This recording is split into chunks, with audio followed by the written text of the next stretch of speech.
infinite complacence, people went to and fro the earth about their little affairs, serene in the assurance of their dominion over this small, spinning fragment of solar driftwood, which by chance or design man has inherited out of the dark mystery of time and space.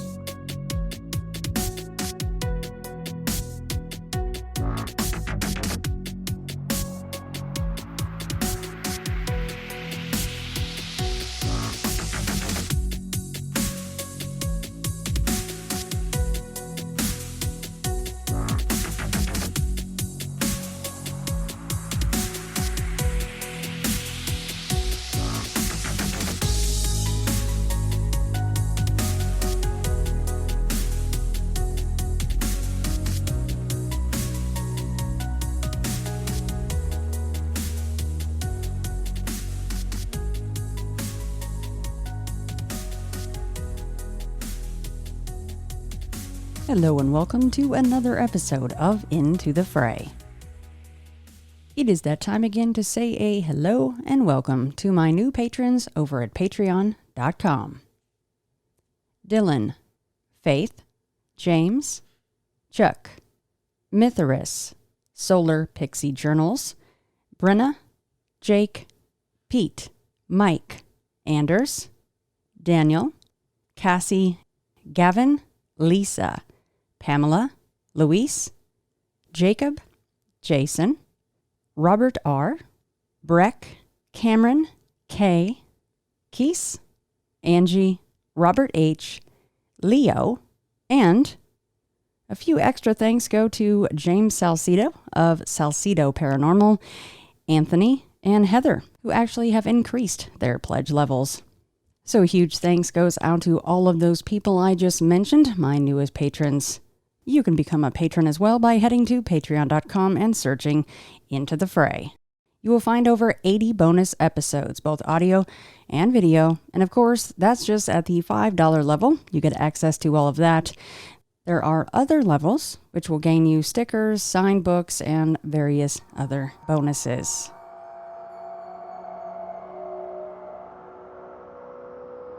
So on this edition of Into the Fray, I have on with me two guests. I have Erick of the Uncomfortable podcast and one of his guests, John, who was actually on his show for a two-parter, and another family member should be coming on shortly for part 3 of really quite the story. And I don't have all the details, which you guys all know I love. I like to be surprised about some things. But Erick, you got in touch with me because you said through a very strange series of events, you were made aware of John, who you realized you actually kind of already knew, and then you invited him onto your show, and a lot of this happened on some hunting property of yours, John, and then there was some sightings and some other, I'm not even going to try to spoil it as far as what little I do know, but Erick, John, welcome on Into the Fray. Thanks, Shannon. Erick, I think, and it would be remiss if I didn't mention this, that you kind of said that as far as John's story, you really just kind of wanted to put it on another platform besides your own show and just to get it out to more sets of ears. And that's why we're more sets of ears. The more shows you can go on, the better. And you felt like that was important. I did.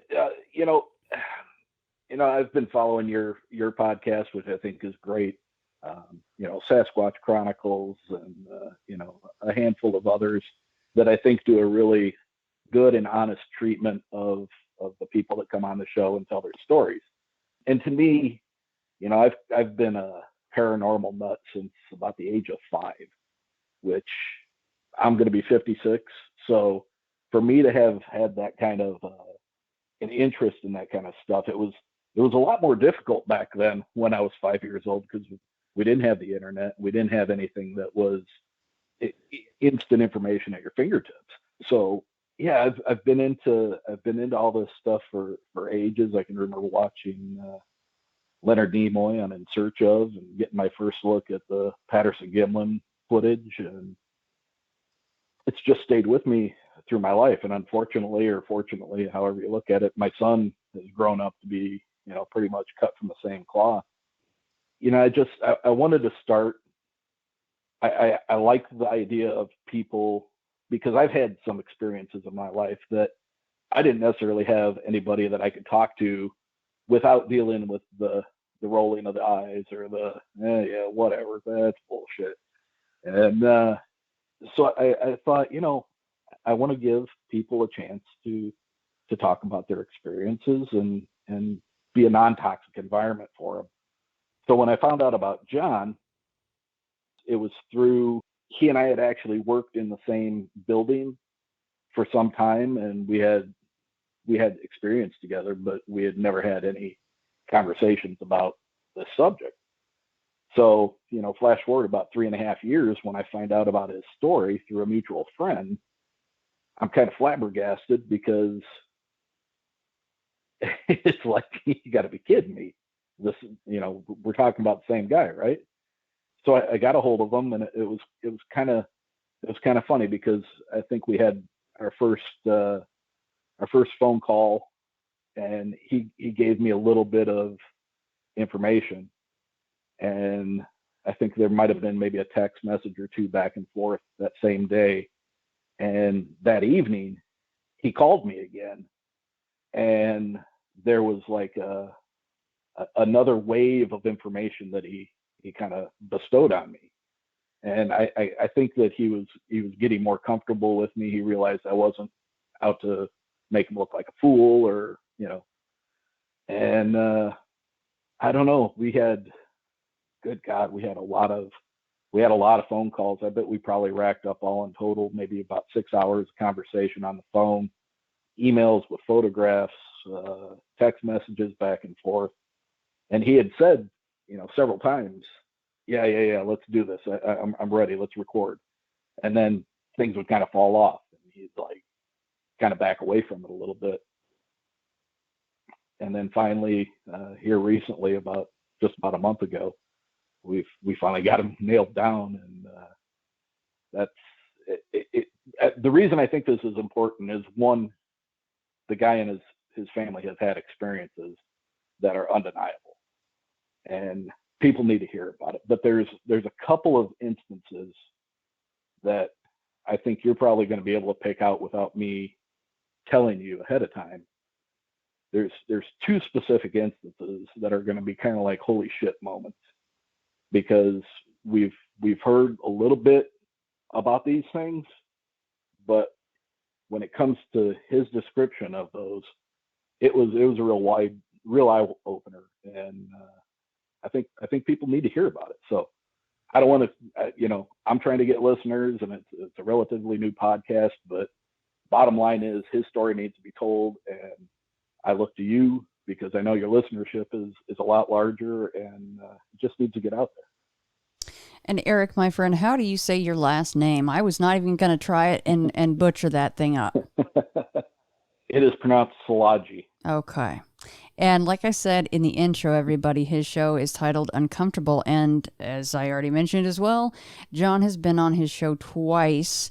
And Eric, before we dive into this, let's go ahead and point people where they can listen to your show, Uncomfortable.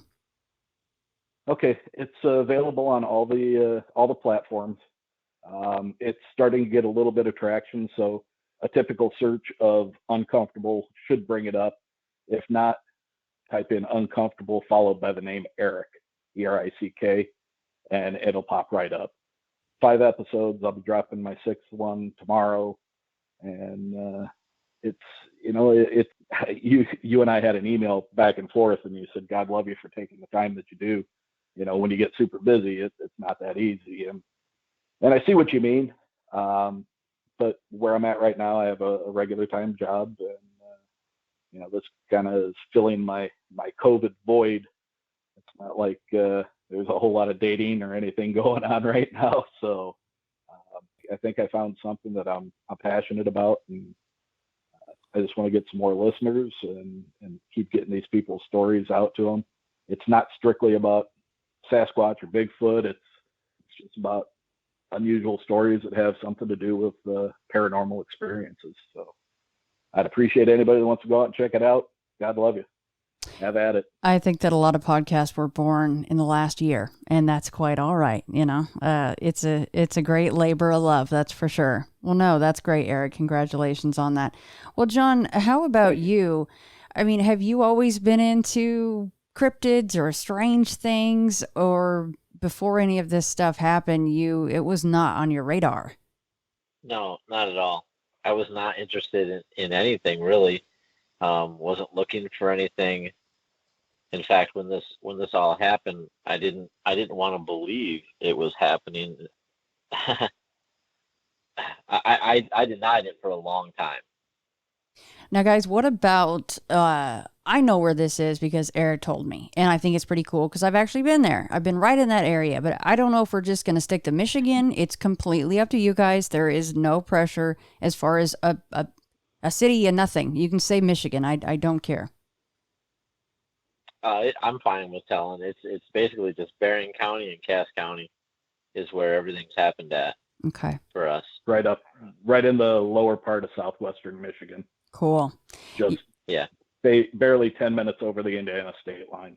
Yeah, and I'm not going to say anything more since we're recording, but John, Eric told me, right where this is, and I went, oh my gosh, I have been there. That is, well, I say, how cool, but you're going to go, yeah, wait till you hear my story. I'll bet you won't say it's cool. It might be on my no list. Well, yeah, guys, where shall we start here?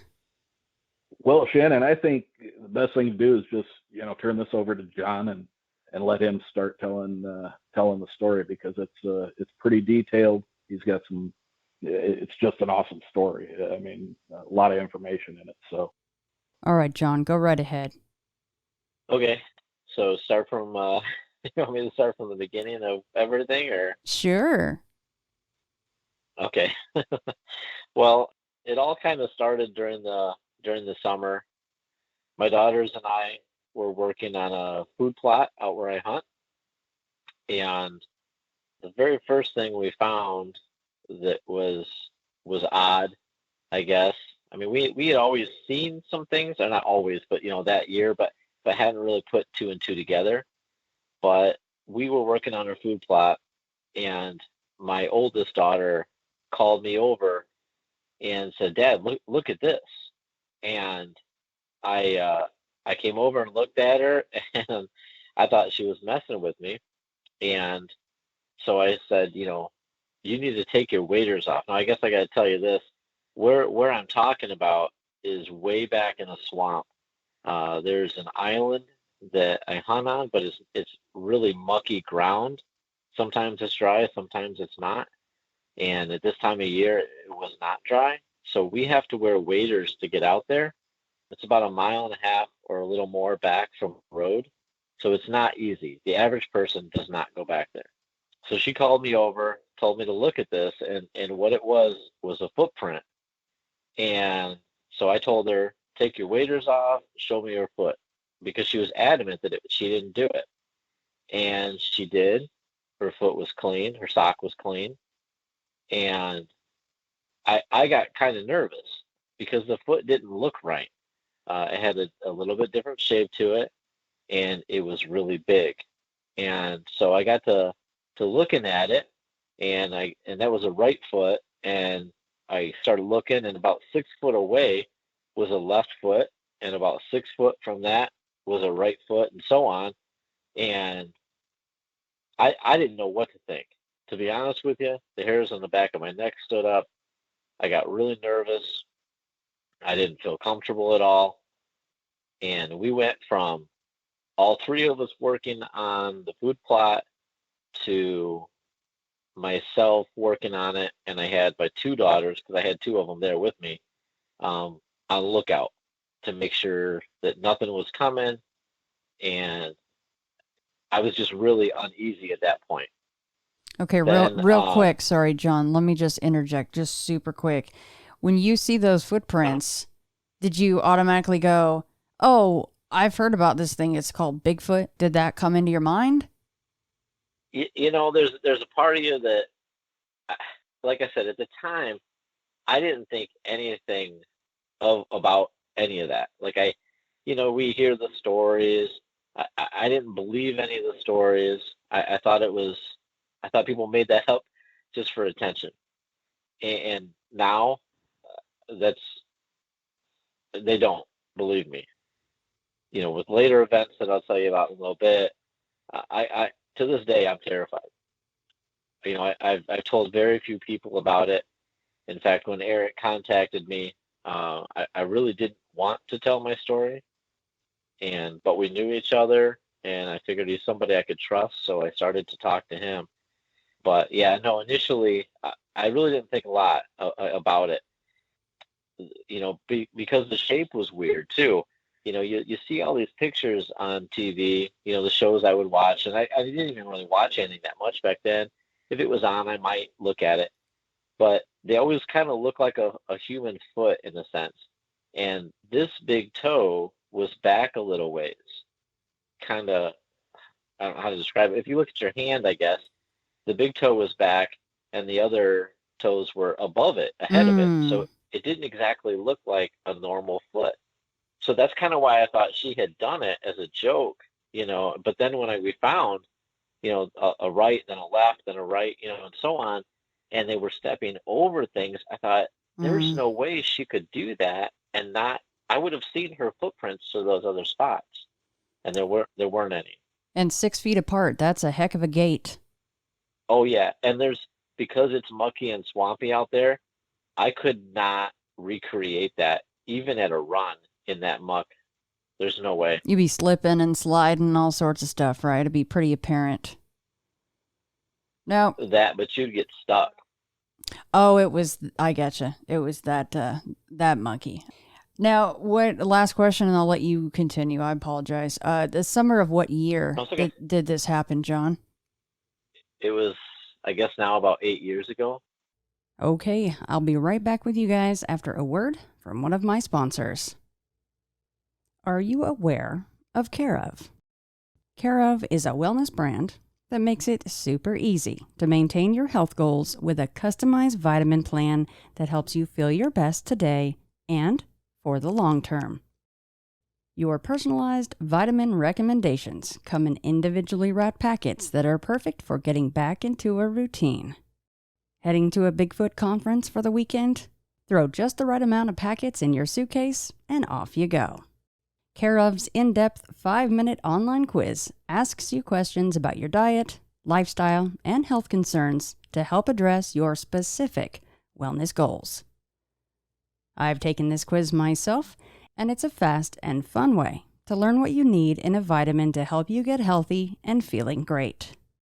You can adjust your pack at any time and retake the quiz as your needs change. As a very busy woman myself, I find that Care of's convenience is right up my alley. So, for 50% off your first Care of order, go to takecareof.com and enter code FRAY50. Again, that would be 50% off your first Care of order at takecareof.com, code FRAY50. So we left that day, and we working on the food plot, it's a lot of work, so we had to come back several times. We started to notice, started to really look at the things that we'd been passing, and I hadn't given it a lot of thought to.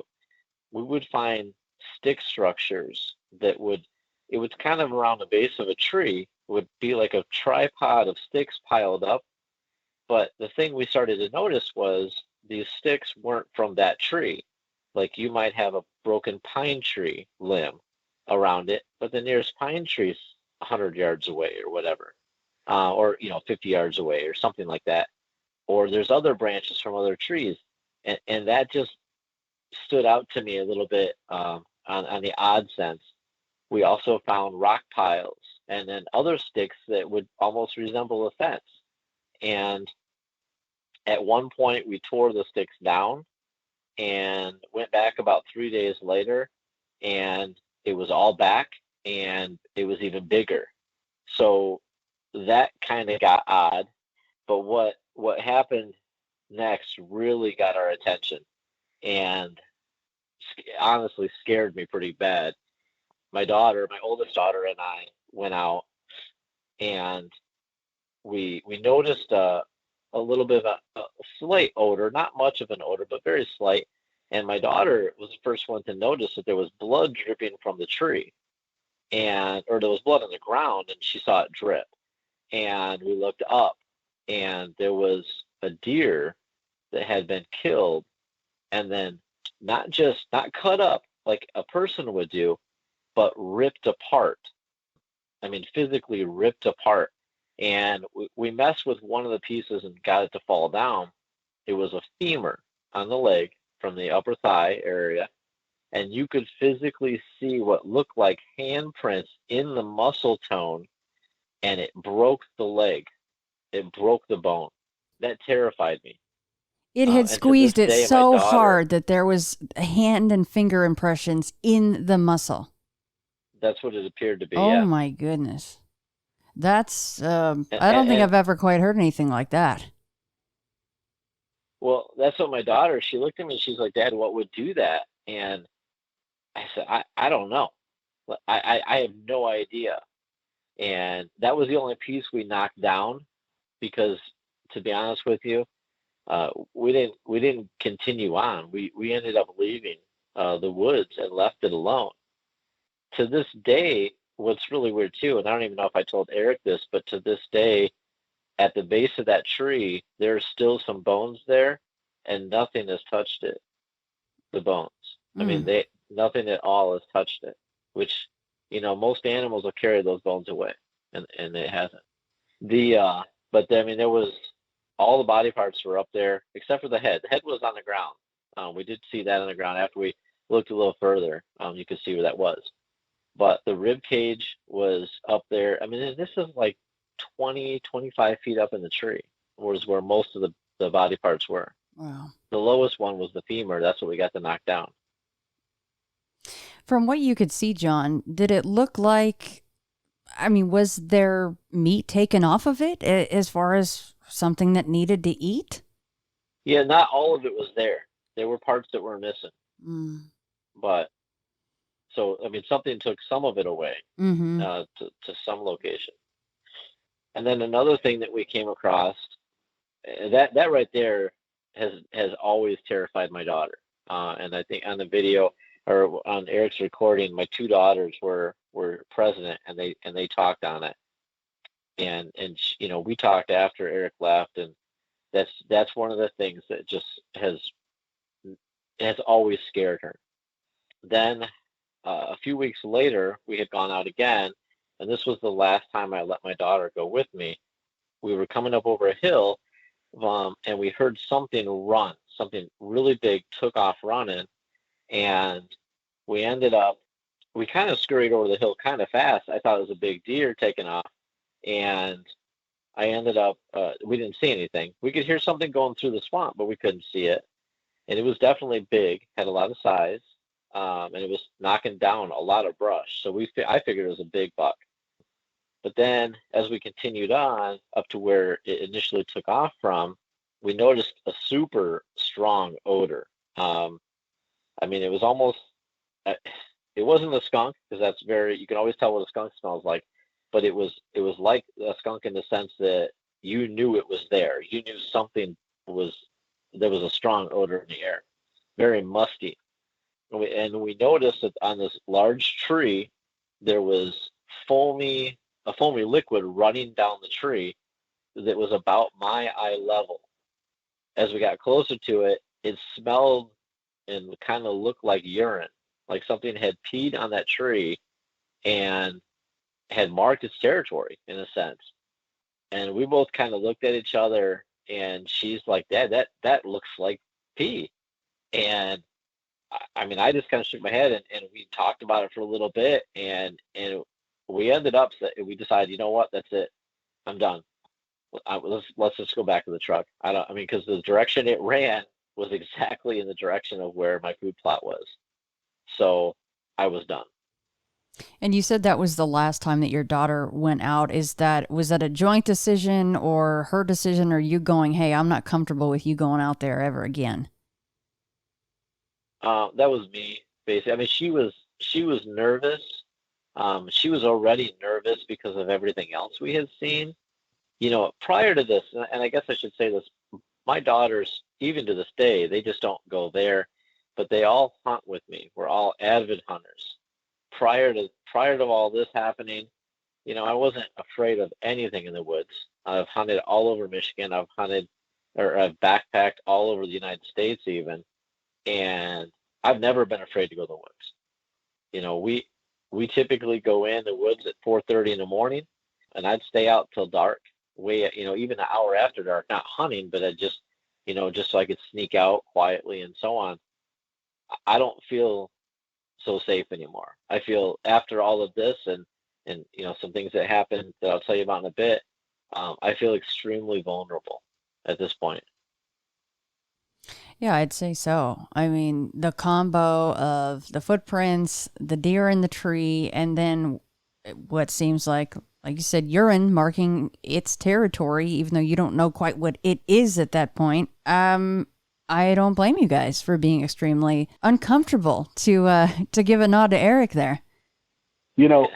If I can jump in here real quick, he just covered those two things that I thought was really important, because we've all heard about deer carcasses being dismembered, and we've all heard about the smell, right?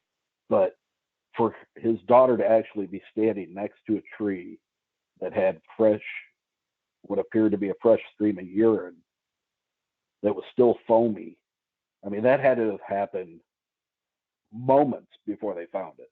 And the fact that it started on the tree at eye level to John, I believe, is 5'9".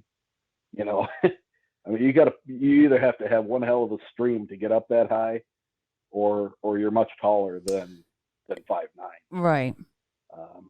But the most disturbing thing was, and it wasn't even John who told me, it was his daughter who initially, I think, said that you could see the indentations in the meat of that deer's femur, and it looked like almost like what you would imagine if you grabbed a hold of a log of Play-Doh and kind of applied pressure. Mm-hmm. The meat kind of had the indentations from the fingers. And I think those are some pretty staggering observations on their part. Kudos to them for remembering and noticing that. But that's kind of terrifying. Oh yeah, and you wonder how that deer met its demise. Do they take a hold of the head first and dispatch the head from the body, or what's their MO there with that? Well, I imagine my personal belief is they've got to be a hunter, and at the same time of being a hunter, they have to be opportunistic. So they're probably going to take advantage of something that's a food source that's easy to get. But at some point, they probably recognize that they have to have some kind of a protein, so that they must have devised a way of hunting. But when you start throwing parts of the carcass up into a tree, to me, that is almost more of a, not so much we're putting it up here because we're going to come back and get it and eat it later, as much as it's a very obvious sign that, and I guess here's my standpoint from it. I think they're out there, and I think they understand that when a guy comes into the woods with one of those iron poles in its hand with a little bit of wood wrapped around it, I think they've probably seen that kill a deer many, many times. If you're going to show a man who hunts a deer with a rifle that deer is up in a tree and I put it there because I want you to know this place isn't for you. This place is for me and my kind. So I take that as more of an intimidation or a warning. And it worked. Keep out sign, basically. I also wonder, guys, as far as, and this is complete conjecture, but just the fact that your daughter was out there with you, your daughters at one point, both of them were out there. I just wonder how much that has to do with the whole thing too. We hear a lot of times that they might be a little bit more interested in females than children. And I just wonder how much that might have drawn them in. They were maybe watching you guys a little bit more and keeping an eye on you. And to kind of piggyback on that, I kind of wanted to ask, what was your schedule out there? How much were you out there? Was it just you guys going out to this food plot? What was the situation there?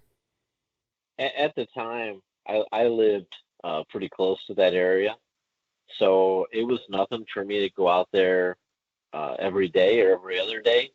But during this time, a lot of this was going on. We were going out about once every 3 days, trying to get a lot of stuff done, working on our trail in and out, working on the food plot. I like to be in the woods, and so, for me, it's nothing. It's nothing for me to be out there on a regular basis. So we were out there quite often back then, not now. And the daughters as well, though. They would go out with you quite a bit. Yes. Oh, they love the woods. Yeah. They love the outdoors. So they were out with me. If I was going, they were right with me with their, waders ready to go.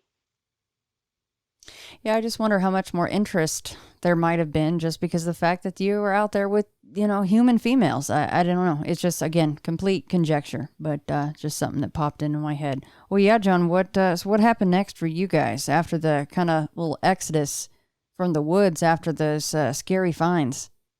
Well, I can tell you at this point, I'm starting to, obviously I'm concerned. I don't know what's going on. I know something's not right, but I still hadn't, admitted to myself that, or said to myself, this is big, could be a Bigfoot or whatever. I was still very much in denial of any of this. I was scared. I knew something wasn't right, but I didn't want to say that, you've heard the stories and you hear people laughing at everybody, and I just didn't want to go there. I was coming home and I'd tell my wife about all this stuff, and she was obviously concerned about the girls going out with me, but she'd kind of laugh at us a little bit here and there too. But I went to a friend that is local to us here, and it's kind of where I would get some of my hunting equipment. And I stopped in one day, and this was one of the turning factors for me, turning points, I should say. I walked in. He asked me, hey, how's hunting looking this year? You seen any good signs, that kind of stuff? And I said, man, things are just weird. Things are strange out in the woods this year. And he said, what do you mean? And I said, I don't know. And I didn't want to tell him. I really didn't want to tell him what I was seeing or anything. I said, things are just not right. Like, they're just weird. And he leaned across the counter, and he kind of looked at me, and he was serious. And he said, have you seen Bigfoot? And to be honest with you, it just kind of made me mad that I thought he was joking. I thought he was making fun of me. And I said, you know what? I'm leaving. And my wife was with me. And I hadn't even bought anything yet. I just said, I'm leaving. And I started to walk out to the truck. And she was kind of floored. And he ran out from the counter, chased me all the way to the truck, and stopped me outside. And he said, no, I'm serious. Did you see something? And I said, look, I don't want to talk about it. And he said, no, I want to know. And then he told me, he said, I went to school to be an anthropologist, and I didn't know that about him at all. And he said, but I work here, and I kind of do that on the side. I have an interest in this stuff, and I do different things. And he ended up, I decided I'd show him the pictures that I had taken, because I have pictures of the footprints and that I've showed Eric and everything, and some of the other things. I showed him, and he was super intrigued. And he said to me, and it made me laugh at the time. And now I wish I had, but at the time I was just kind of like, whatever. But he asked me if I had taken a plaster Paris cast, and I said, yeah, because everybody carries plaster Paris in their hunting backpack, Right. And I'm like, no, I didn't take a plaster Paris cast. And he's like, oh, I wish you would have. But again, I didn't put anything in any of that. I didn't believe anything. I knew it wasn't right, but I didn't want to believe it. And after he talked to me a little bit, I started to think more about it. And I started to kind of think, maybe every year, my hunting buddies and I, we always do a hunting party preseason, whatever, we meet together and watch a movie and with our families and have a dinner and such. And I told them all, I said, guys, things are weird. I started to tell them about everything that I had been seeing. We really got into it. Of course, they're all laughing at me. They thought I was just messing with them. It was all a big joke. My dad was there, my brother-in-law, and then my other buddies, and nobody believed me at all. And so I was just kind of like, whatever, I'm just telling you, be on the lookout because something's not right. They found out quite different a few days later. So opening day of gun season comes up. My dad's older. In fact, he doesn't hunt anymore at all, partly because of this, but he also is unable to get around too well. But we were walking out. My dad, he hunts closest to the road, and then we kind of drop everybody off as we go through. I had just gotten to my tree stand, which is, like I said, it's a ways back, and my phone was ringing, and I answered it, on vibrate in my pocket. I answered it. It was my dad, and he said, there's some idiot out here walking around through the brush with no flashlight on. And I said, well, what do you mean no flashlight on? Was he on our trail? And he goes, no, he walked right through the middle of this thicket that's on the other side of the trail. And I thought, Dad, I can't walk through that thicket. That's hard to get through. And I said, and it's kind of tall. And I said, what do you mean? Did you see him? He goes, yeah, it's a really big guy. And I said, well, did you shine him with your flashlight? He goes, I tried to. And it took off running. And it headed towards my other hunting buddy. And I said, I'm kind of like thinking to myself, a really big guy in the middle of that thicket, that doesn't make sense. He must have been on our trail. So my buddy's calling me, and he said, hey, something bit. And so I told my dad, I said, I got to go. He's calling me. Let me take this call, because if you just ran towards him, maybe he saw it. So, and we all, like I said, we go out at 4:30 in the morning. So, when something's going on, we tell each other. He tells me, and he's on the edge of the swamp. He's not in it, but he's on the edge. He says, something big just ran from your dad and ran out into the swamp behind me and is out in the water moving around. Well, I've been out in that swamp, unfortunately, chasing deer, and it's deep. The area that I was in was over my waist, and there's areas out there that are deeper. And I'm thinking, if it was a guy, he wouldn't be out in the water. And I told him, I said, Dad just said it was a guy. He goes, no, it's out in the water behind me. It's got to be a deer. I said, well, let's stop talking.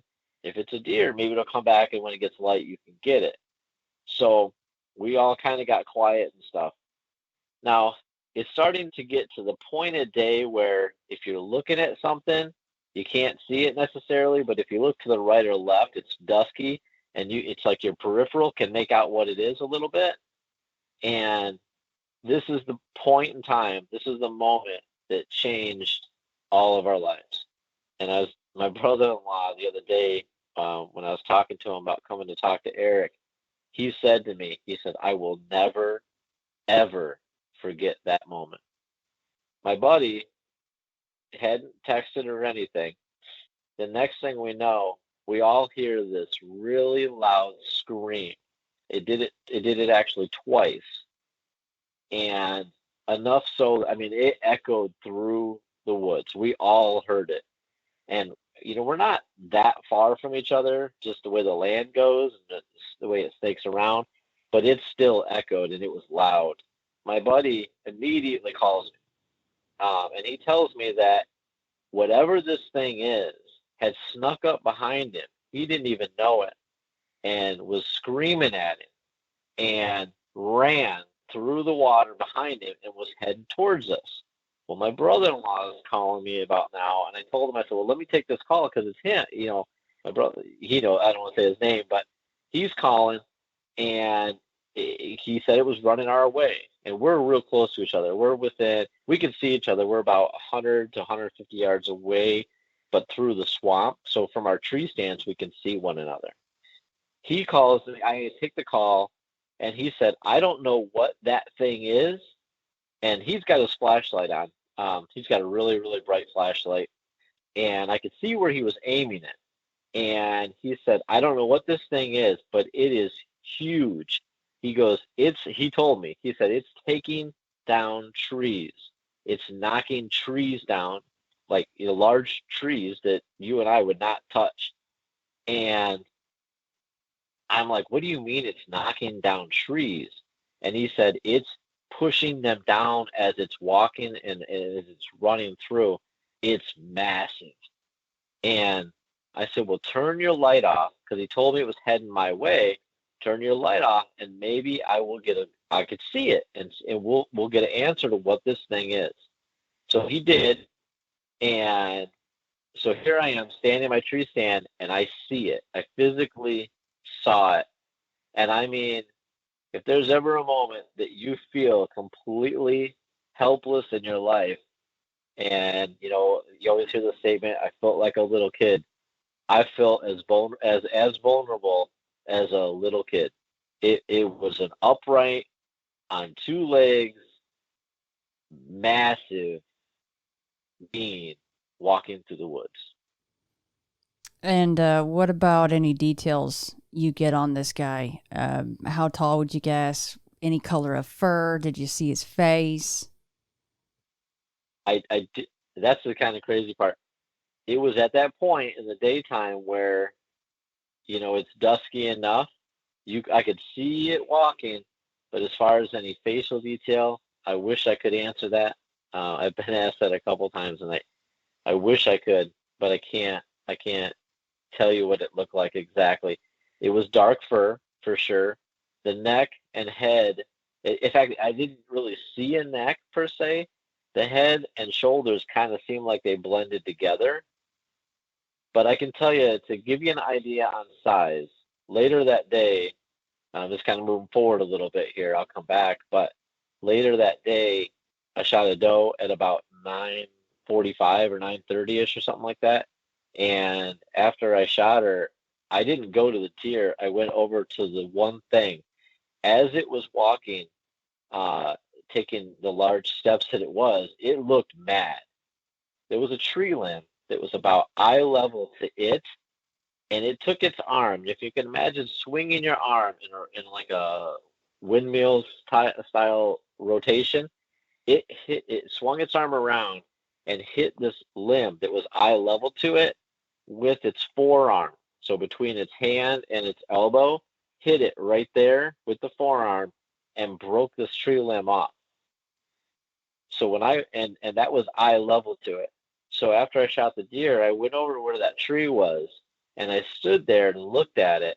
That tree limb, if I was standing still or on my, standing on my feet and put my arm as high as I could reach, and as like Eric said, I'm 5'9", because he asked me that before. That's how he knows. But I couldn't quite touch it. But if I jumped a little bit, just a slight amount, I could touch where that limb was. That was eye level to it, to give you some perspective on how tall this thing was.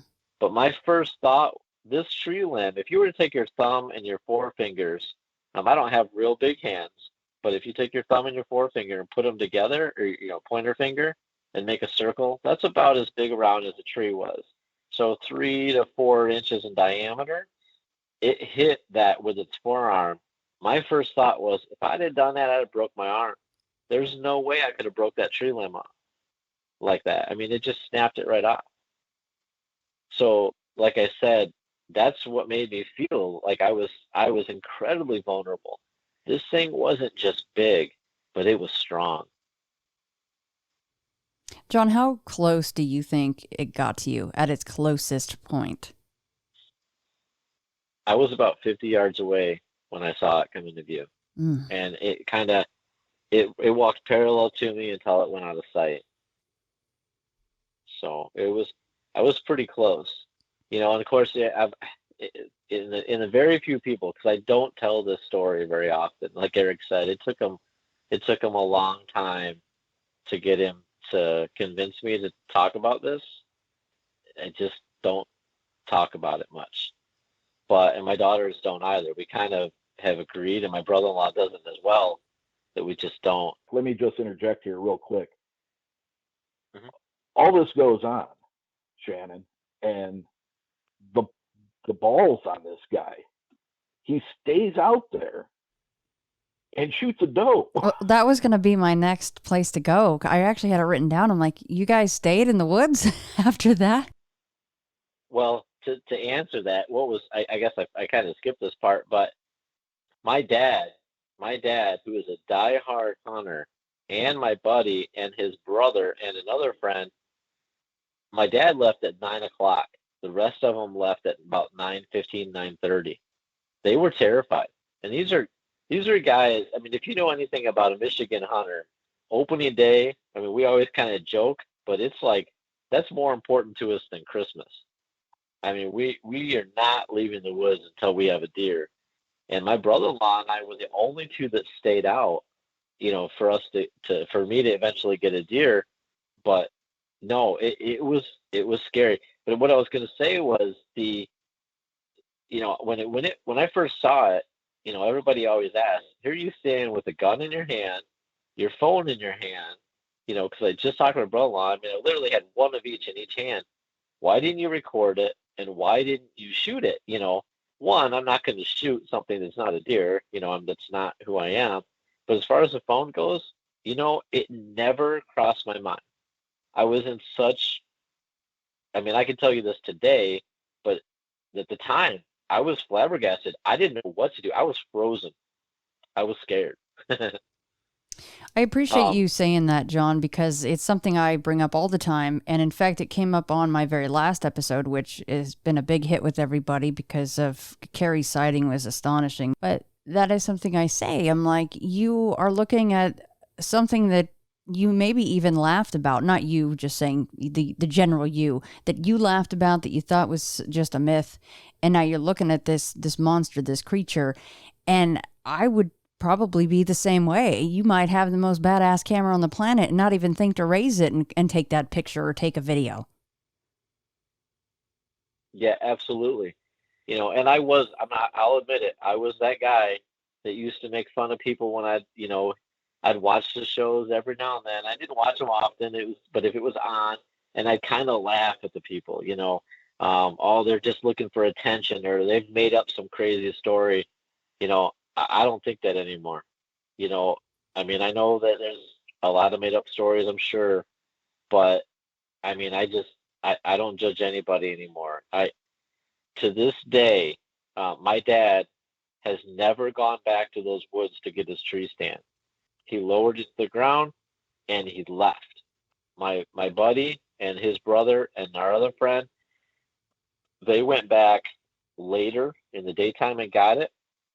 None of them hunt that woods anymore at all. My brother-in-law and I, we were diehards. We were bow hunters out there. We were gun hunters out there. We would hunt muzzleloaders out there, and then back to bow season again later in the year. And we go out there only for gun season, and we will not go out there unless we're together, which I did do one other time, and he has done a couple times too, but we try to always go together. But none of them. And even for us, like I've got another thing that I'll talk about that came up when I was out there, but another time, but happened a couple of years after. But to this day, though, as far as hunting in the swamp, my brother-in-law and I have not gone back to get our stands. They're still back there. We did go back together this year just to kind of, because I told him at the time, I was talking to Eric and everything else, and he said, let's go back and check it out. My tree is fallen over now and is on the ground. His tree is still there, stands on top. We're just, it scared us so bad that was my favorite place in the world to hunt. And and I don't go back. I've never been back into the swamp, into that part of the swamp since. Did to hunt, anybody did anybody on a regular else basis. see it, John? No, I was the only one that did, unfortunately. But the I wish they screams had. and yeah, right? Yeah, exactly. I'm sure you're always like, if only one more person saw it. Of course, they didn't even need to because they don't even go back in the woods. The screams and the trees being thrown down was quite enough. Okay, John, per se, I know that you said, it's just not in your creed to shoot something if you're not there to shoot it. But what if you felt like you were in mortal danger? Do you feel like the rifle that you had, would you have to have a well-placed shot or a perfect shot to take this thing down? I mean, being a hunter, I know what it'll do to a deer. I feel like if it's shot in the right place, it would take it down. But I tell you what, it's kind of like a bear hunter. You don't want to be. You shoot a bear, you make it mad. You don't want to be in its path. And I tell you what, if I didn't take it down on the amount of shells I had in my shotgun, I would be terrified that it's going to get me. And looking at what it did, I mean, our stands aren't that high in the tree, and looking at the deer carcass higher than, or as high or higher than I go in a tree stand, I'm not going to win. No. The other kind of interesting side to this is the fact that, and you already brought this up, was that they know what those, the boomsticks are. They know what those are. They know what those do. But he was traipsing around and just pissed off, and he just wanted you guys to go. It's like he knew that, well, maybe he didn't know, but it seemed like, well, they're not going to shoot me, but I still want to get them the hell out of my living room. Yeah, that sure is what it seems like, doesn't it? Yeah, the behavior that it had. Eric had asked me this. Did it seem aggressive? Did it seem like it was kind of showing its dominance?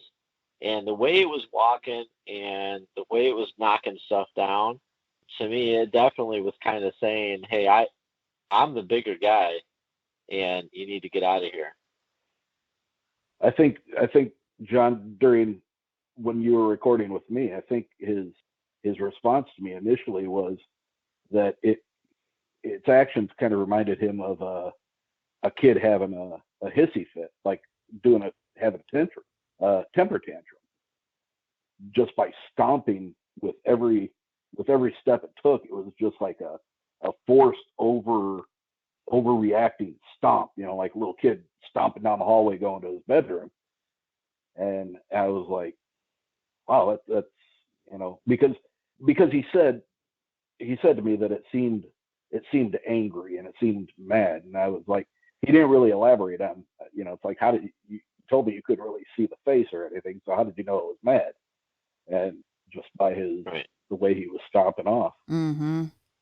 Well, and bringing up the size, the diameter of that branch. I mean, like you said, John, if either any of us would try to just do a karate chop or take that out with a forearm, or heck, even try to kick it, it would be comical if we could even reach it. I'm saying, that would just be comical. We'd really hurt ourselves. Oh yeah, I would never hit a tree limb like that, ever.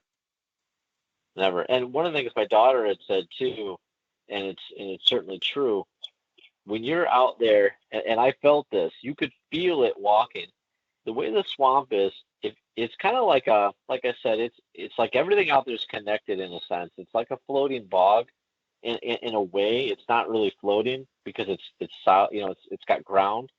But when something walks out there, and this is part of the reason we loved it, you could see tree limbs moving before a deer would come into sight if it was running, because it shakes the ground. And I could feel its steps. And my brother-in-law said this too. In his tree where he was, you could feel the steps of this thing walking in your tree. You knew it had power, and you knew it was big. That's got to be so humbling. I always say I want that experience, and I still do, but boy, oh boy, that must be very humbling. John, what did those screams sound like? Did they last a long time? What were those like? They did last. It's something. It's really hard to explain it. I actually have audio of something that I'll tell you in a bit, that I caught, and I've sent that to Eric, and he's heard that. But I mean, it's kind of a long, drawn out scream. Not terribly long, but I don't know, 10, 15 seconds. And you actually captured some audio from out there? I did, from another incident that I had.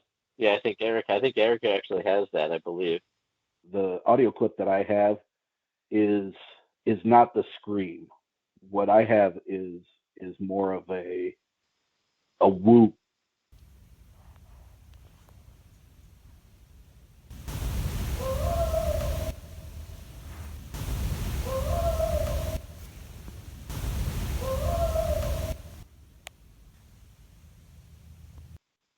I didn't ask you this during our recording, and it's something that's bugged me, and I've wanted to ask you about this. And each time we get together, we start talking about this again, and it always kind of just leaves me. But I gotta know, man, how how did you have the balls to stay out there after seeing what you saw and still take a deer an hour later?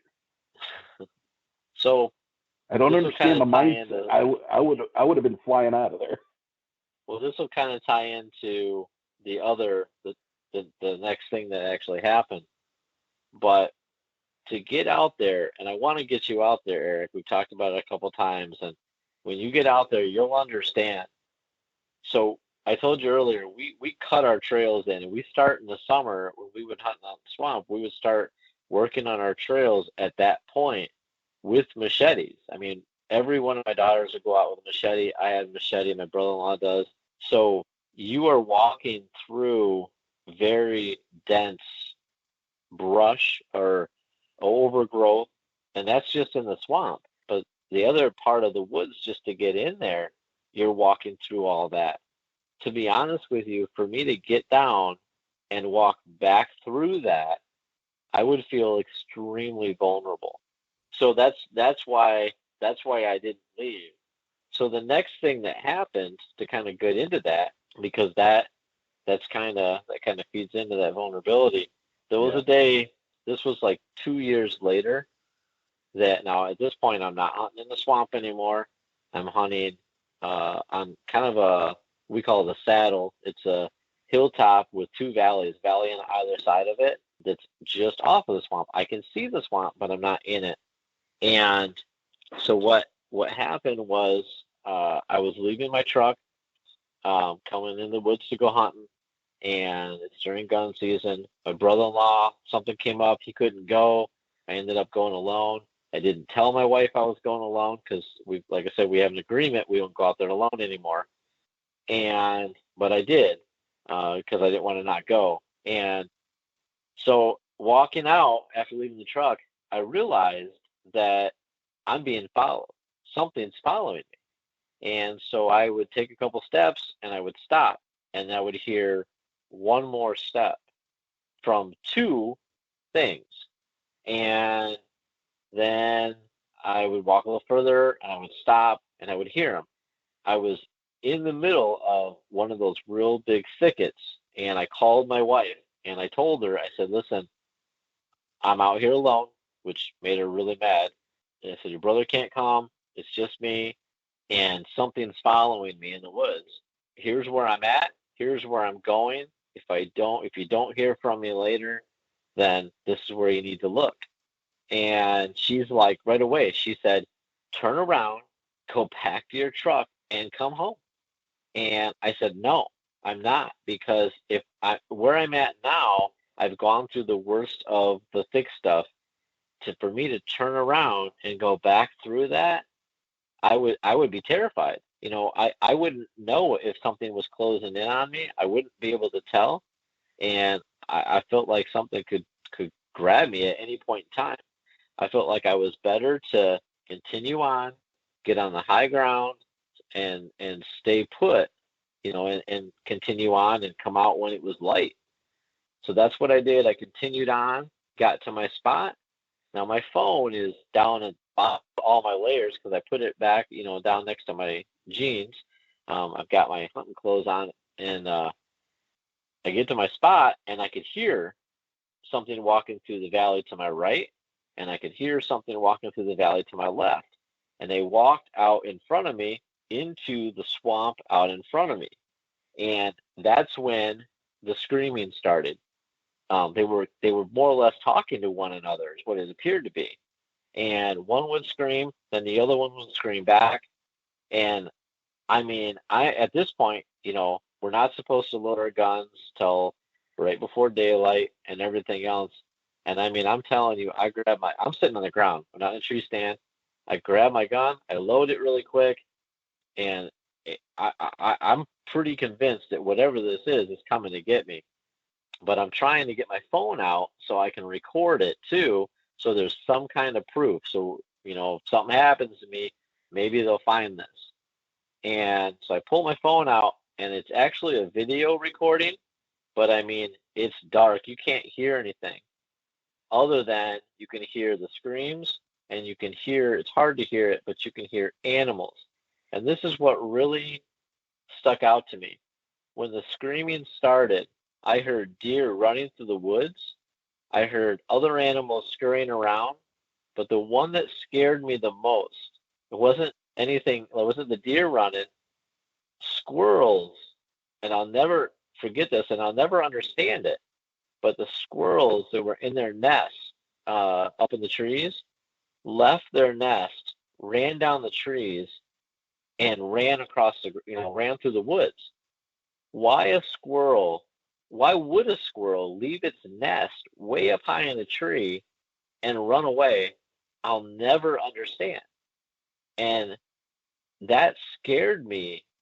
I mean, simple squirrels scared me because I just couldn't make sense as to why it would do that. I mean, a squirrel hunter knows if you go out in the woods and they get up in their nest, you're never going to touch them. You're never going to see them, and you can't shoot them. They're safe there. So I just could not understand why the squirrels left their nest. But I ended up capturing the last of the screams. But I left my phone recording just because I didn't know. I never heard them walk away, and the day daylight came, and I didn't see anything. Did you stay there and continue to hunt? I left that day. As soon as it got light enough to be able to see to where I felt safe to get out, I ended up coming home and just hunt. I have property here at home that I can hunt too. Not a lot, but a little, and I ended up hunting here. Oh, I can't say I blame you. John, I got to say, it's a pretty scary thought that you had the presence of mind to go, I may not come out from these woods and I need to record this. First, you called your wife, of course, and then to piggyback off that, once they started to scream, you actually decided to record that so there would be proof. Like if you were gone but your phone had been left there would be a clue as to where you had gone. That's a really terrifying situation to be in. It was scary. And I think yeah, I recorded. And he wants me to go out there with him. Oh, come on, Eric. It's going to be fun. If I was closer, I'd go out there with you guys in a heartbeat. And we do intend on going out there. I've talked to a couple other guys that I'm very close with who are hunters as well. And I figured if we're going to go, then we're going to go with the intention of coming back. Yeah, whether we get down to the swamp, or if we just stay in that mainland before you get to the swamp. He said that's where a lot of the and I'm going to use the word structures, and I use the word structures because we've all been in this subject matter for so long that that's just what you call them. There's structures, mm-hmm. right? But the interesting thing was when John and I first started talking, he did not use the word structures. He was kind of fumbling for some way to describe these things that he was seeing in that area, walking back into the before you get to the swamp. And his I believe his daughter used the word teepee. Mm-hmm. There was one that looked like it had been trying to form a teepee. I guess I was the one that pretty much introduced them to the word structure. So to me, when you're listening to somebody who is telling an experience, I have these danger words that if you start talking like Wes from the Sasquatch Chronicles, or you start talking like Matt Moneymaker from the BFRO, and you're using all these key words, that to me that's kind of a red flag. It's like, maybe you've been watching too much TV, or maybe you've been listening to too many other people's podcasts, and you're formulating your own stuff. So this is one of the things that was kind of going back to the urine coming down the tree, the detail of the hands, the fingers and the meat on the deer femur. These are all things that I was like, there's something, I had a checklist in my head. And as I kept talking to John and talking to his daughters, man, they were just checking these boxes off left and right, man. It was just like, I had no other choice but to believe their story and think that everything they're telling is factual. I mean, is that where you guys are planning to go, is to stay in the saddle area, or are you in fact going to be heading back into the swamp? Well, it's kind of funny. My wife asked me, I told her that, well, let me tell you this too. My wife is actually not real happy that I'm telling the story at all. Like I said, we've kind of kept it to ourselves, not looking for any attention, but Eric talked me into it more or less because he said, there might be somebody else out there that was as terrified and as scared as my daughters are, and even myself, that this could help. And that's really the only reason that I decided to do it. But this weekend we were talking, and I told her that I was going to be talking to you, and I told her that Eric, would like to go out there sometime. And she said, are you going to take him? And I said, yeah, I'll take him out. But if anybody ever suggests going out at nighttime, no, I'm not doing it. I'll take you out. Have a great night. I'm going to go home where it's safe. Right. That's not something I'm interested in doing at all. Yeah, I don't blame you. But it seems like you don't even need the nighttime. They seem a little forward in your area, if I'm being quite honest. They seem to get on you guys pretty quick if you get out there. And especially you, John, you poor guy, you keep just trying to mind your own business and put some meat in the freezer, and you just can't seem to be left alone. I think the word you're looking for, Shannon, is brazen. And they're very overt. And John hasn't even gotten to the second part of the experiences with his daughters. Make no mistake, I am not a boots on the ground investigator. I am not making a documentary. I'm not out to capture one of these things. I'm not out to put one on a slab. Well, do you want to see one? Is that why you're kind of maybe going to go out with John? I'm really interested in seeing firsthand the structures, the stone piles, the outward signs, the warning signs, if you will. Yeah, I'm very open to seeing one.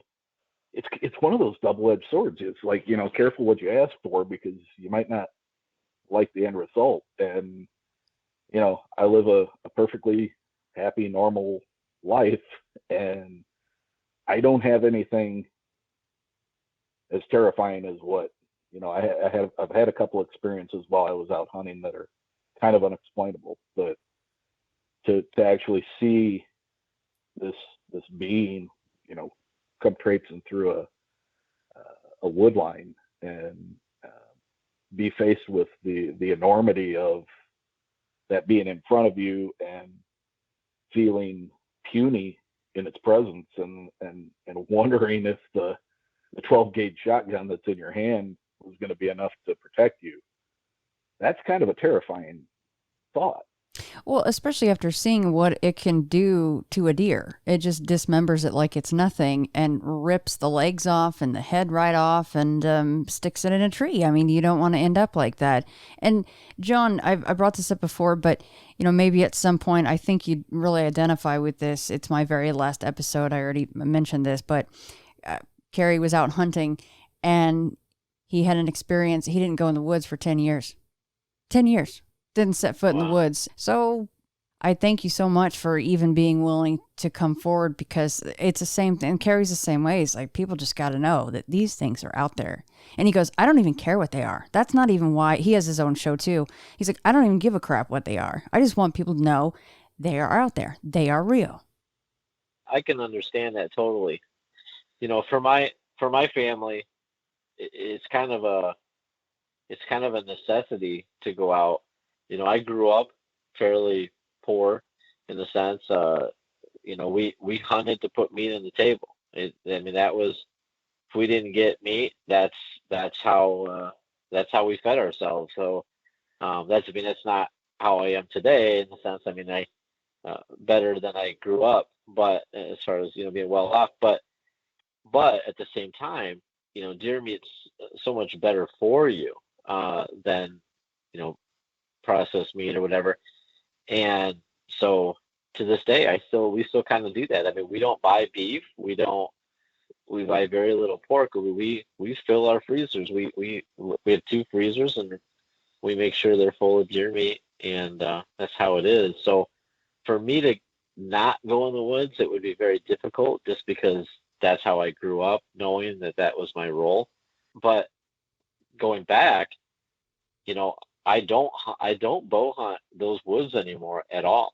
I don't hunt out there with a muzzleloader at all. I only go out during gun season. And before, like you asked me earlier, how often were you out there? Before, I was out there a lot.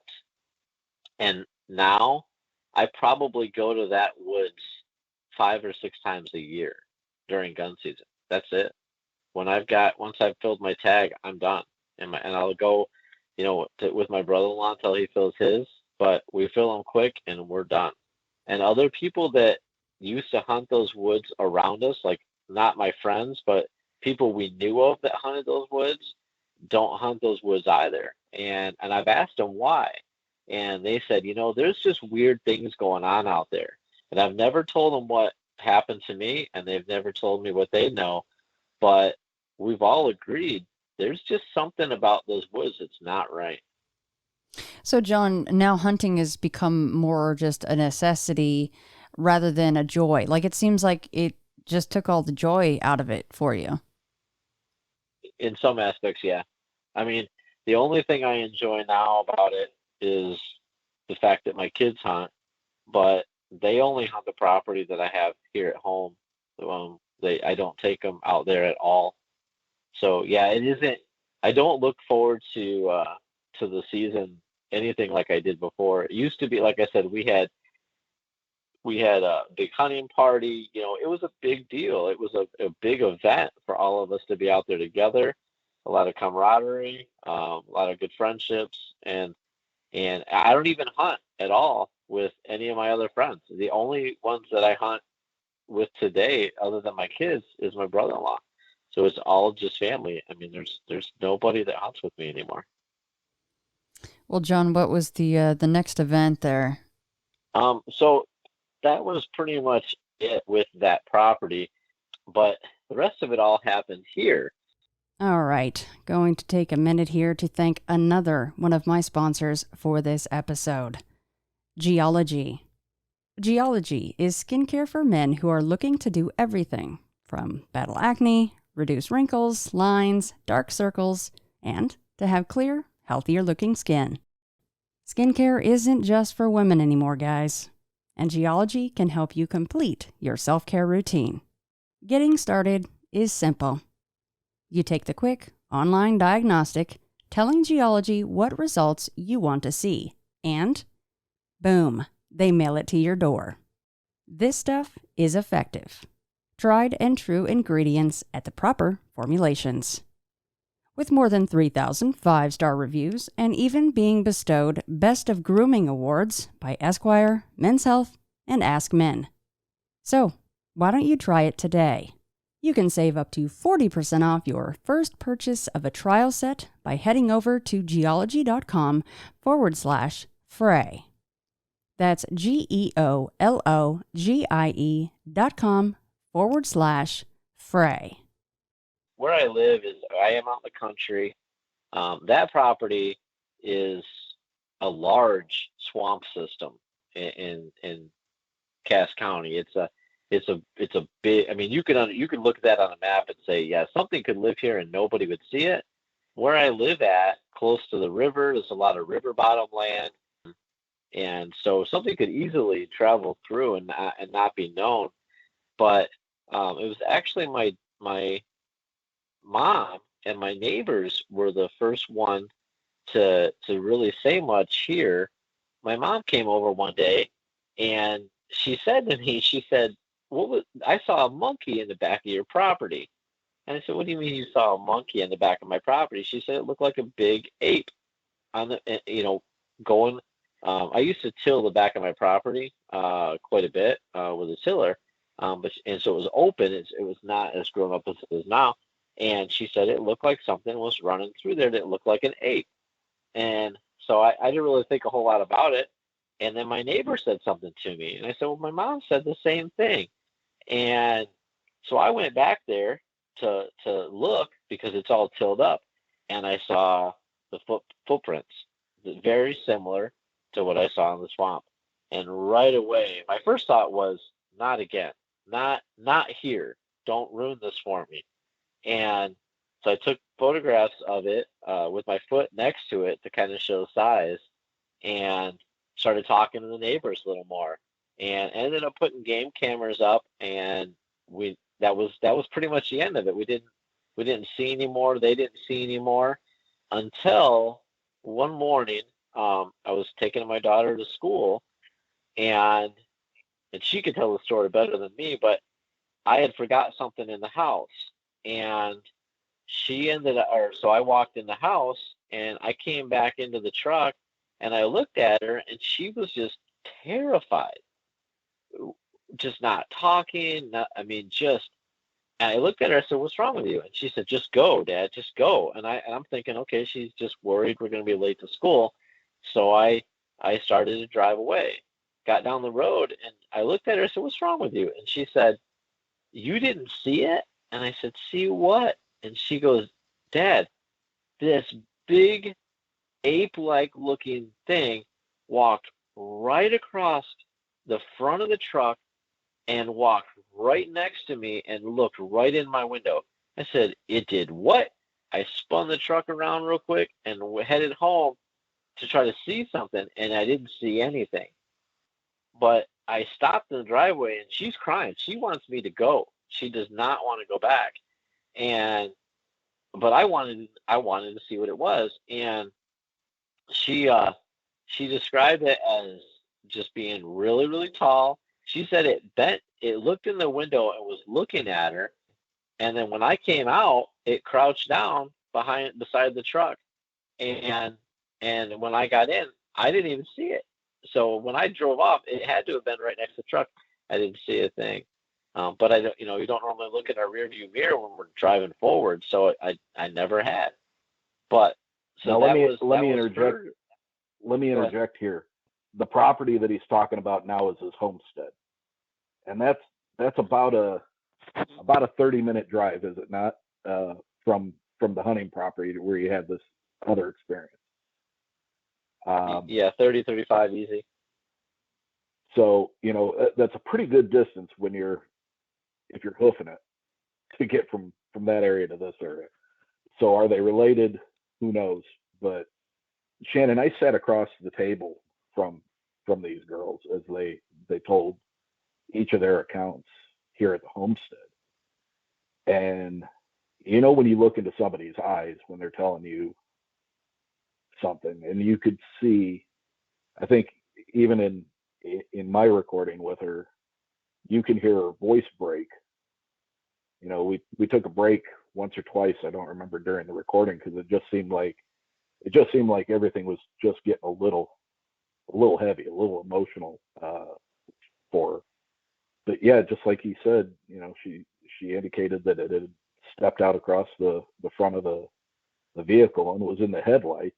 Again, when I pressed her for detail, about the best she could come up with was that it was,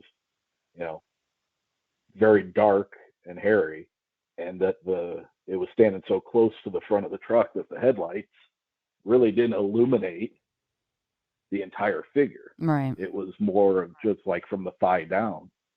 But she did indicate that when it turned its head and looked in the window at her, that it had the typical red eyes. Did she indicate that it was more gorilla looking or one of the more human type looking Bigfoot? Obviously, you've talked to her way more about it than I have, so go ahead.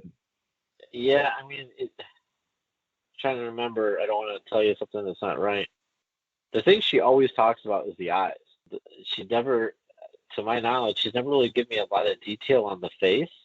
Both my oldest daughter and my middle daughter, who was in the truck with me, the thing that they both said that stood out was the eyes. I'll tell you this one in a little bit, but to this day, my oldest daughter she is drawn. If you look at any notebook, if she picks up a notebook and starts sketching something, she'll sketch eyes, and it's the same eyes that she saw when she saw hers. And my middle daughter is the same way. She is just drawn to that. Like if you ask her to draw some eyes, she will draw those eyes, because she said it was so defined. And one of them, I don't remember which one it was, said that it was as if you were looking through their eyes. They were that intense and that determined. And so you said that the cameras went up and the activity died down around there, but you just kind of hinted that we're going to be talking about your daughter's sighting. Yeah, my oldest, yeah. One night, she forgot something in her car, and she had gone outside to get it. And next to my house, there used to be the power company cut it down now, but there used to be a big hedgerow, and it was pretty thick. And she came running in, and she's like, "Dad, get your gun. There's something outside." And I went in to get it, and time I got out there was nothing there. But she said that she had gone out and she had heard something over by where her car was in that hedgerow. And she said the thing she didn't turn her light on her phone, but she hit the screen so the light came on the screen, and turned it, and she said she could see these piercing red eyes.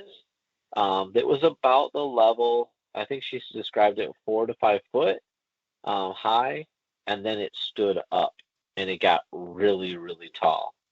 And she said at that point, she said it's like your body tells you to run, but you're too afraid to move. She said she kind of went through that and doesn't really know how long she actually stood there and didn't move, but ended up turning, ran into the house, and then got me, and we went back out and didn't see anything. But I talked to my neighbor the very next day. He's up all night. He's kind of a night owl. And he said that, because he said that he saw my flashlight and everything. And I said, okay, when you saw my flashlight, did you see anything before that? And he said he didn't see anything, but he said something ran through the hedgerow. It was pretty good size, and into the woods that is all behind our houses. So, but he didn't see it. It was so, my daughter was so terrified about that, and she was in the woods with me. I mean, she was out there. She's the one that was with me when we found the deer. She was the one that was with me when we found the urine in the tree and the initial footprints. Both of them were with me. It scared her so much that my wife and I decided that was enough. None of this makes sense. And if there's something that was in the woods on the other property, why is it now here? Why is this thing, in a sense, I don't know if it's the same one, but why in a sense does it follow us here? And it bothered us enough that we now have 7 cameras on our house, recording all the time on the outside. And this is kind of where not caught anything. This is kind of where I came into the picture early on. The facility that John and I both worked at, I was working there part-time in IT, and my boss came down and handed me a disk and asked me to go down to this office and install the software on a computer. So I went down, and it actually was John's office, and we had a short discussion about, and he showed me which computer he wanted me to put it on, and I did everything I could do, and I just couldn't get it. He basically indicated to me that it was some kind of almost like a DVR software, where he said he just real kind of short mannered said, he had been having some issues at the house and put up some cameras. And this software would allow him, if the cameras were tripped at the house, that he would be able to view these cameras where he worked. So I did everything I could do, and I couldn't get them talking together with his home computer. So I turned it back over to my boss and said, you're going to have to allow those things to talk together. That was the last I ever knew about it. Never asked him about it.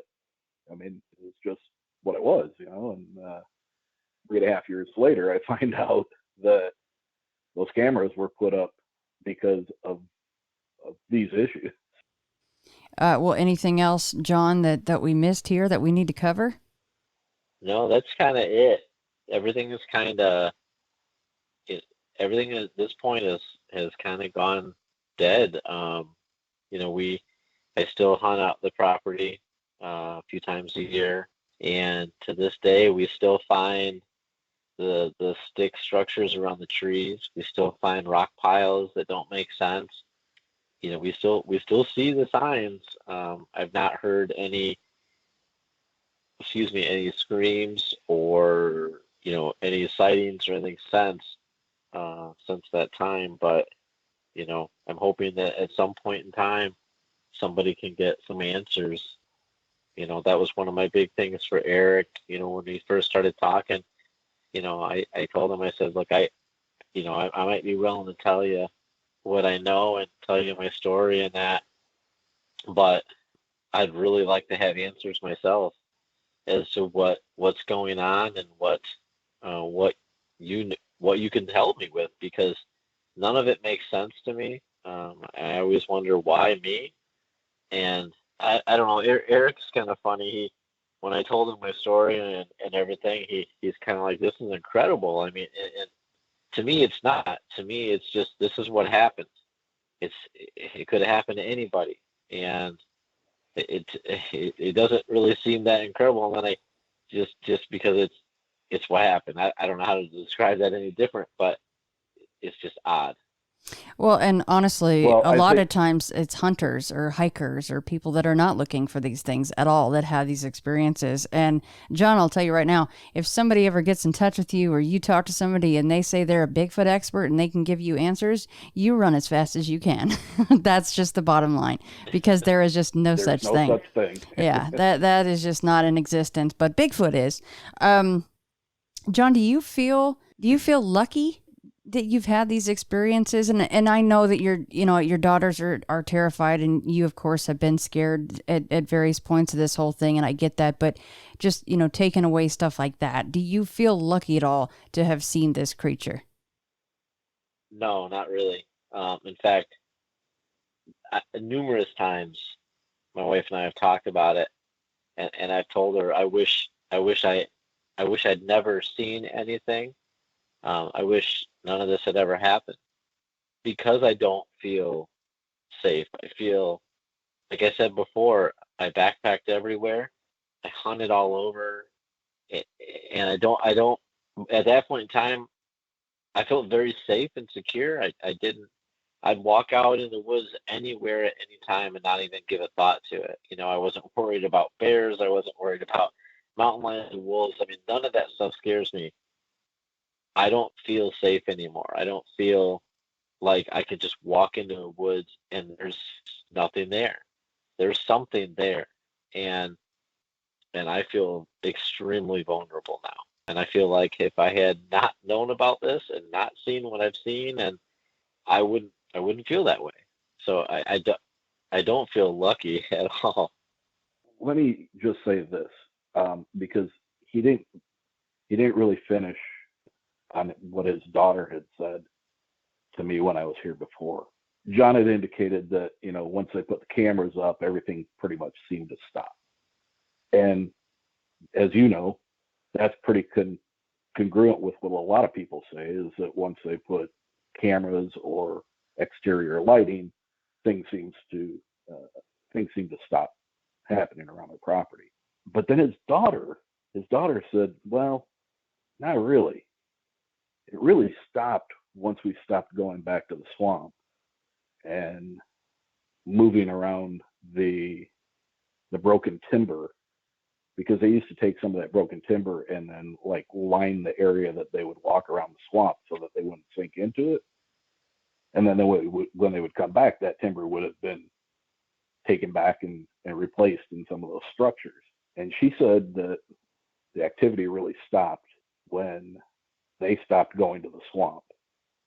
And she said she had been plagued by some dreams, and that they were fairly vivid dreams of other family members having interactions with these beings. And she said her takeaway was that they went into their house and messed with their stuff. And then they came here and, just in a manner of speaking, to let them know, we know where you are. And if we want to, we can fully mess with your stuff. Well, and that's a good point, Eric, because early on, John said that when this all first started, they were noticing stone piles and stick piles, and that they actually had moved them. And then when they came back into the woods, they were back and they were bigger. My oldest daughter, she didn't really talk about this much, but I mean, she's actually talked to people about it as far as her counselor. This traumatized her so much that, after going out and seeing it outside and that we took her to talk to somebody because she was that scared, that afraid of it. So like Eric just said, she had said that she has a lot of dreams. She still does. And that's why she draws the eyes and everything else, because it's like it haunts her. I mean, did it ever get so bad that you guys considered moving, or because the fact the cameras so far have worked so well that's never come up? We actually did talk about moving at one point. It's just hard because this is where I grew up, and we know all the neighbors, so we decided not to. But the cameras, certainly help. Like everything stopped. I mean, the cameras, as Eric said, I have the cameras set up so if there's activity or movement, it dings on my phone. It's on my TV in my room. If we hear something at nighttime, I immediately, both my wife and I immediately grab our phones to see or turn the TV on to the, it's always on the channel, to the recorded, frame where we see all the views, to look right away. I mean, it's always on our mind that something's not right, and we want to know before it knows we know, in a sense. This guy's even got sensors in his driveway. Yeah, at one point in time, we had 6 sensors around the house. So, I mean, we didn't feel safe in our own house. So, I mean, if something, I used to joke all the time with people. They didn't know why I said this, but I would tell them all the time, if anything on my property moves, I know about it. I know right away. And like Eric today, when he got here, he texted me, I'm here. I said, I know, I saw you. You're like, I've known for quite a number of seconds by now. I mean, your mom and this neighbor, is this the same neighbor that said, oh, there's a monkey, there's an ape that was running around that at that same time that your mom said the same thing? Is that the same neighbor the same night that your daughter had her sighting? No, 2 different neighbors. Oh, wow. Well, what's their thoughts? I mean, has anybody said, hey, John, how about them big feets in our neighborhood? Has that ever come up? No, but they don't know anything about my, what I've seen or Right. anything else. Like Right. I said, I don't tell anybody. And they might feel the same way. They don't want to tell anybody either, right? Right. Right. I mean, you and Eric honestly, I've probably told 10 people in all, and 10, you know, small groups in a sense, I guess. If I tell one person, they probably tell their husband or wife, but basically 10 people in the last several years, Yeah. anything about this. It's like I said, it's not really anything we talk about. I mean, it's always on our mind. It's always, you now know how protected our house is. I mean, we feel vulnerable. Definitely not a good feeling, because home is supposed to be which you did. You left the swamp and the saddle to get away from all of that stuff and go home, and then it followed you home. Yeah. Well, guys, John, honestly, thank you so much for being willing to come on and share this. And no, probably we can't really give you too many answers, but every single story that we can collect is extremely important for the data profile for these things. And, really, when Carrie said that to me on the last interview, he said, I don't give a crap what they are. People just need to know that they're out there. This is what is going to help with that. Just getting these stories out there, stories that are really still very taboo to tell. And that's why you haven't told very many people. And I thank you very much for coming on Into the Fray to share with my listeners. And Eric, thank you so much for getting in touch with me and doing the team up here with John. Thank you guys both so much. Well, thank you for being so kind. Thank you for having me. I appreciate what you're doing, and I appreciate getting back with me. Like I said, this wasn't to promote myself. This was to get his story told, because I thought there were some really, really insightful things to a certain couple of his experiences that either other people, when they talk about it, they either gloss over and don't really pay that much attention to. But like the urine and the fingerprints in the meat, I just think those are some very, very important topics. You hear about them a lot, but you don't hear that kind of detail in it. So. Yeah, absolutely. Well, yeah, Eric, and one more time, what your podcast is, what you cover, and where they can find it. Okay, it's the podcast name is Uncomfortable. Search that, or if you're having problems finding it, you can search Uncomfortable, followed by the word Erick, Erick, and it should pop up. I've got 5 episodes now, basically paranormal, and it's subjects that are uncomfortable for some people to talk about, for some people to hear, and for others to relay their experiences are probably uncomfortable talking about it. So it just happens that I came across this Bigfoot subject with John, and kind of a near and dear to my heart subject, so I really wanted to do it justice. And when I really started thinking about it, and just being a fledgling podcast with not a great number of listeners, I just felt that reaching out to somebody like you, who has a much larger listener base, people could probably benefit from hearing his story. No, thank you guys both so much. And Eric, if you finally do put some boots on the ground out there and anything happens, please get back in touch. I know that the audience and myself would be very interested to hear in what may go down out there. Will do. I plan on taking a very good camera out there with me. I have a very good high def video camera and a really nice DSLR. So we will be packing weapons, and we will be packing something that we can get some good pictures.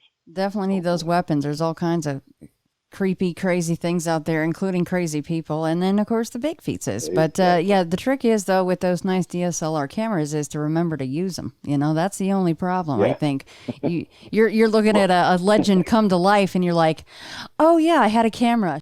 I actually I had an experience.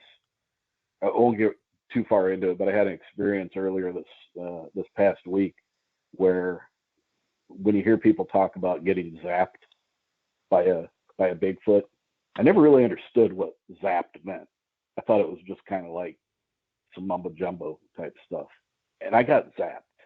And I can honestly say that the last thing you would think about is, even if you had a camera strapped around your neck, I don't know that you would reach for it. Yeah. Because it's just that unnerving of a feeling.